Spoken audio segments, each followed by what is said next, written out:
Welcome back to the Boost the Bunny YouTube channel. In today's video, we're going to be taking a quick look at how to swap the visor on an HJC Rpha 1N motorcycle helmet. If you've seen my other videos, you know I've done a couple different visor swaps on different types of helmets, and it's something that sometimes I find challenging, and so I like making these videos.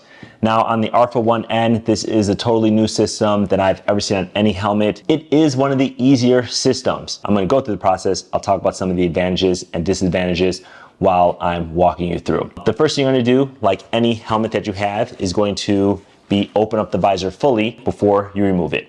Now with this helmet, you want to make sure that it's unlocked because it has a locking face shield. So I've got the slider pushed all the way back here on this side. You're going to open up the visor to its most open position. And what you're going to see here, different than any other helmet, is you're going to see these screws. Now these are turn screws that you don't need any tools for. So it is a toolless system.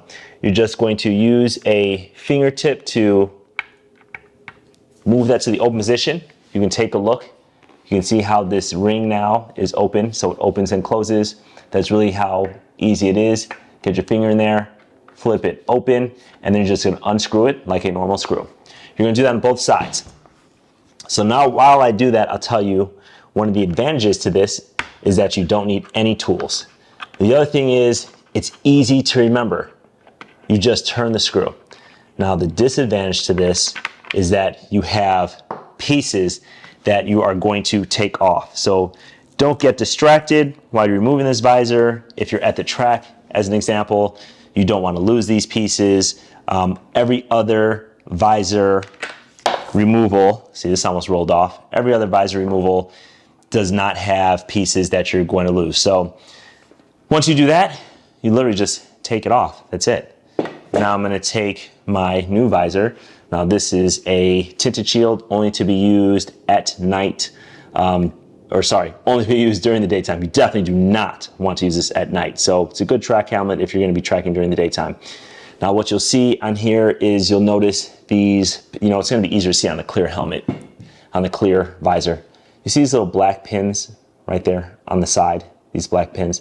These are indentations to let you know where to put the visor on the helmet to make sure you can screw it in correctly.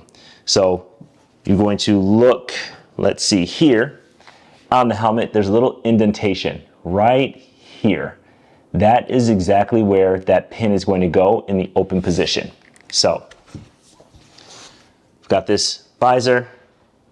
This side, just make sure that it lines up. It's always harder to see on a tinted visor, but easy enough. Got it inserted there on both sides. Now I'm going to take the screws, putting it on this side first. I'm not going to tighten it all the way. I want to get them both in before I tighten it. Okay. That's the other thing, disadvantage. You want to make sure that you make sure they're both tightened. Now, what I like about this is you cannot tighten it too tight. All right? Because once it's tightened enough, it stops. And that's what I like about it. So once it's tight, it stops. It's not going anywhere. So once it stops, it's done. You can close it up. Same thing over here. I'm going to tighten this one. Once it's tightened, it stops. Close it up. There you go. Your new visor swap. So very, very quick. Probably one of the easiest visors that I've ever swapped. What do you guys think about this visor? I'd love to hear in the comments. What do you think about the visor change? And what do you think about the helmet overall?